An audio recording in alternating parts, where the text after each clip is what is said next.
What's going on, guys? I've had a lot of people ask me about the 15-minute opening range breakout strategy, so I thought I'd make a YouTube video for you and really break down how I use it and all the steps that it takes to really start using this strategy in your trading every day. So let's jump into it. All right, so the first step for the strategy is market open. You want to look for the first 15-minute candle from 9:30 a.m. Eastern to 9:45 a.m. Eastern. And what you want to do is chart out the high and the low of that range. You want to determine your daily bias, right? So you want to understand, are we reacting out of any higher time frame imbalances? Do we have liquidity to target, like Asia high, London high, or previous day low, etc., right? So you want to determine that draw on liquidity. You want to have your daily bias. And the next step after that is waiting for the breakout. So for a bullish example, you want to wait for a price to close above the 15-minute opening range level, right? So let's say we had a wick on the 15-minute. It's on the high of the candle. You wait for us to close above that on the 1-minute or the 5-minute time frame, depending on how price is looking. So the next thing, and vice versa. For bearish, you want it to close below that 15-minute opening range. What you really want to look for is a fair value gap or an order block that most of the time is going to overlap that opening range level. I've seen it a lot recently on the 1-minute time frame where we create a 1-minute order block that is right at that opening range level, and then we retest it before breaking out. So I like to look for the order block or a breakaway fair value gap that overlaps that opening range level. So you look for price to retrace into that level, and then you target your entry, and you're targeting the draw on liquidity, whatever that may be. So what I want to do now is just jump into some real time, or not real time, but real chart examples here and kind of break down what it looks like on the charts. Okay, so I have the replay tool on, and I want to show you an example of this strategy from last Thursday on February 27th. So first of all, we want to get the bigger picture, right? What is our draw on liquidity? What is our daily bias? Well, if we look back on our charts, we've seen a very, very strong bearish trend and very strong bearish sentiment. We had broken out of a daily range, so we're looking for a continuation of that trend. We also notice that if you look here, we have these two really long wicks, right? This long wick on this candle right here. And that's from NVIDIA earnings. So I consider that a data high and a data low, which is going to be a very key draw on liquidity. So what I'm going to do is I'm going to chart that out as our data low right there. Since we've already swept the data high pre-market, we're looking for price to come back down and sweep the data low. All right, so we have that data low down there. We can also look down here, and we see that we actually have our Asia low, so our Asia kill zone low right here. So even more draw on liquidity to sell side right there. And if we look even closer, we're going to see that we even have our London low, or excuse me, our London low actually had already gotten swept. I was thinking of a different day. So we have Asia low and we have data low. So this is our first 15-minute candle right here. We see a very bearish opening candle, and what we want to do is chart out our low right there. This is going to be our 15-minute opening range low, and we want to chart out our high. So already off the bat, what we've done is we've swept buy-side liquidity above. Right, we've already grabbed buy-side liquidity. We've grabbed our data high, which was right here at this wick, right? That was our data high that we came up and actually swept, grabbed that liquidity, and we have a really strong move down. So our bias is bearish. Our draw on liquidity is bearish. So now what we want to do is drop it down to the 1-minute time frame. You could look at the 1-minute or the 5-minute. In this example, we see our entry on the 1-minute. Okay, so what I want to do is I want to play this real quick, and I want to see once we get that close below. So let's just kind of play it. Let's see once the price closes below. Okay, so if we zoom in right now, we zoom in super close. Price still hasn't closed below yet, right? So we want to see price close below that candle, below that wick to see our actual breakout. So we still have to wait. Still waiting for the close below. I'm going to play it again. Boom. Okay, so right there we have a close below. So the first thing I notice is that we created a bearish order block right here on the 1-minute time frame with this this up close candle right here. Right, notice how we swept the high and then we closed below, creating the 1-minute bearish order block. Okay, and we created a bearish fair value gap right here as well. Boom. So a 1-minute bearish fair value gap. I call it a 1-minute SIBI, sell side imbalance, buy side inefficiency. So we got the close below. And now this is when I would start looking for my entry, right? I would look to target my entry off of that order block right here, that test of the order block, and I would keep my stop above, preferably above the wick of that 1-minute fair value gap candle, right? Just in case price wants to retrace. Now, if you wanted to keep a way tighter stop, you know, you could keep it above the 1 minute order block right there. But in these markets lately, we have to keep pretty big stop losses in order to catch these moves. But we're looking for this one to come all the way down to that data low.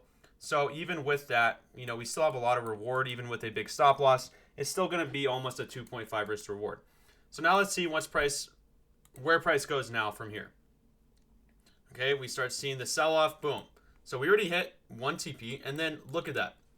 It took 4 candles on the 1 minute time frame to go and hit TP off of that opening range breakout, all right? Played out super quick, order block entry, right? And if you wanted to be even more aggressive, you could have taken this 1 minute fair value gap entry up here, right? Even though we didn't get the close below, you could have taken that, but I like to wait for us to close below on the 1 minute or the 5 minute before I take my entry for extra confirmation. But you can see here that entry was very solid, and it took us right to our TP in 4 minutes. All right, I want to show you guys another example. Now, this is from Monday, February 24th, where we also had a bearish bias going into the day. We wanted to see the short step in. We had a previous week low right here from Friday, right? So this was actually our previous week low liquidity right here. So that's very key liquidity. Previous day low, previous week low. We want to see price go target that when we have a bearish bias. So what I notice here is on this 9:30 a.m. candle, we form our opening range low right here. That's going to be our opening range low. And then we form our opening range high up here. Boom, just like that. All right, so now we have our opening range right here on the 15 minute. So now, again, we have to drop down to the 5 minute or the 1 minute time frame to try to find our entry. Right, so we can press play on the 5 minute and see if there was any entry opportunities on the 5. So let's see when this 5 minute closes below. So if we look here on the 5 minute, if we zoom in all the way, we didn't close below on that 5 minute candle, so we didn't really give us an entry. Now we did have a 5 minute bearish fair value gap here. If you were being super aggressive, you could have taken your entry, but I don't see a great entry on that 5 minute, so I'm going to zoom it back again, and I want to go look at the 1 minute candle, the 1 minute time frame, I should say. And I want to see if we were offered any good entries on the 1 minute time frame. Okay, so we're waiting. Actually, still haven't formed that low. So that's when the opening range low is created right there. Okay, so now we're waiting for a close below of that opening range on the 1 minute. Okay, so now we have the close below, right? And we created a bearish fair value gap on the 1 minute time frame right here. That's going to be a 1 minute SIBI.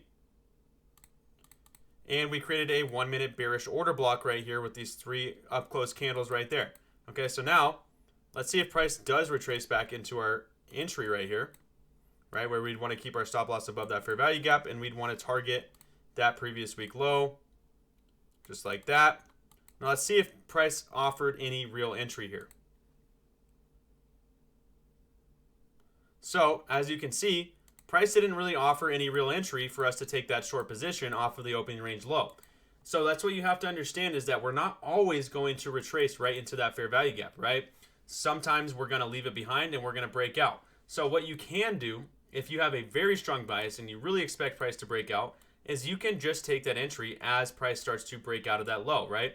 You don't always have to wait for the close below, but if you want that extra conviction, you should be waiting for the close below.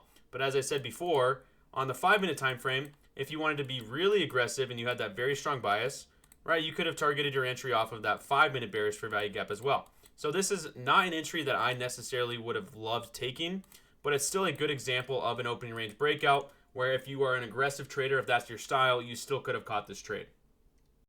All right, so here's another example from last Friday, February 21st. Another opening range breakout here. So the first 15-minute candle we tried out the high and the low, 9:30 a.m. Eastern, right here. We have the high and the low. Do we have a drawn liquidity? Well, we do. We have a previous day low drawn liquidity from that Thursday before. We had come up and grabbed external liquidity above at these highs. So we had a strong drawn liquidity and a strong bearish bias going into the day. So now what do? After the first 15 minutes, we drop it down to the 1 minute time frame and we see if we form any entries. All right, so let's press play here. Let's wait for a close below the opening range.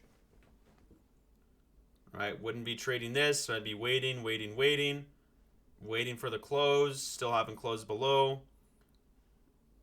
And boom, now we see the close below. All right, so we got the close below right here and we created a bearish order block. So this up close pattern right here, these 3 bullish candles are going to be our 1 minute bearish order block, right? 1 minute minus OB. Okay, so I would target my entry off of that bearish order block there now that we got the close below. I'd keep my stop right above that order block right there, and I'd be looking to target our previous day low, right? So basically this trade would have offered over a 1 to 6 risk to reward, right? So let's just see how it plays out. Let's see how this one plays out here. Okay, so retracing the order block, I take my entry right when we enter it. We get a great rejection out of that order block. We're still kind of chopping. Still no breakout yet. But if we keep watching, we're going to see. No matter how many times we test this order block, we're still going to respect that order block, and we're still going to see a reaction off of that opening range low. And we got to give it some time. This one takes a lot longer to get to TP, but it is a 586 TP here, 86 tick TP. But there's the distribution right there. Really good follow through after holding that 1 minute bearish order block. And we are making our way down to TP, right? So basically I would have my full TP level down here. Once we hit that, I'm getting out. Now there's some days where if I expect continuation to more sell side, so there's TP right there, right?